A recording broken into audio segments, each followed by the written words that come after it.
जय मसीह की मेरे प्रियो। क्रिसमस का संदेश लेकर फिर से एक बार आपके पास आया हूँ। मेरे प्रियो, पहला संदेश में हमने ये देखा था कि परमेश्वर क्यों मनुष्य बना। उसके कई कारण हैं और उन कई कारणों में से एक कारण पर हमने पिछले वीडियो पर ध्यान दिया था कि परमेश्वर की प्रतिज्ञा को पूरा करने के लिए। मेरे प्रियो, ये पहला कारण था। आज हम दूसरे कारण पर चर्चा करने जा रहे हैं और दूसरा कारण ये है पिता को प्रकट करने के लिए।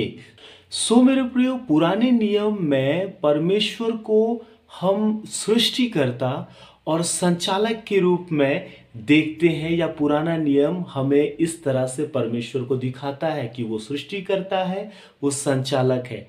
वहाँ हम परमेश्वर के एकत्व को, पवित्रता को, सामर्थ्य को और भलाई को देखते हैं। मेरे प्रियो, प्रभु यीशु मसीह ने परमेश्वर को पिता के रूप में प्रकट करके प्रगटीकरण को पूरा किया है। मेरे प्रियो, आप जब यूहन्ना रचित सुसमाचार 1 अध्याय का 18 वचन को पढ़ते हैं, मैं आपके लिए पढ़ता हूं।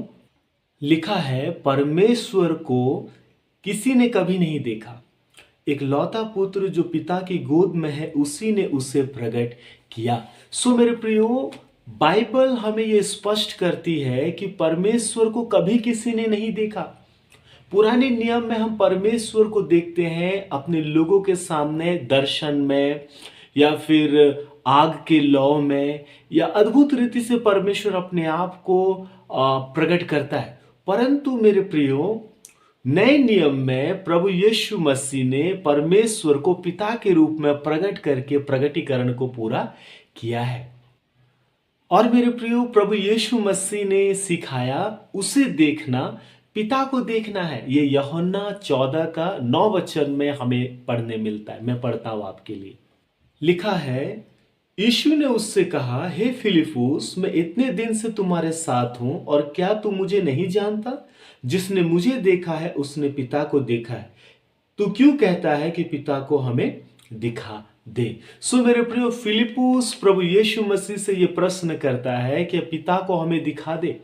यीशु मसीह ने कहा, मैं इतने दिन से तुम लोगों के साथ हूं, जिसने मुझे देखा है उसने पिता को देखा है। मेरे प्रियो, यीशु मसीह पिता को प्रकट करने के लिए इस संसार में आया। वो खुद मेरे प्रियो देहधारी परमेश्वर है। वो परमेश्वर स्वयं मनुष्य बनकर इस संसार में आया मेरे प्रियो, आपके लिए और मेरे लिए।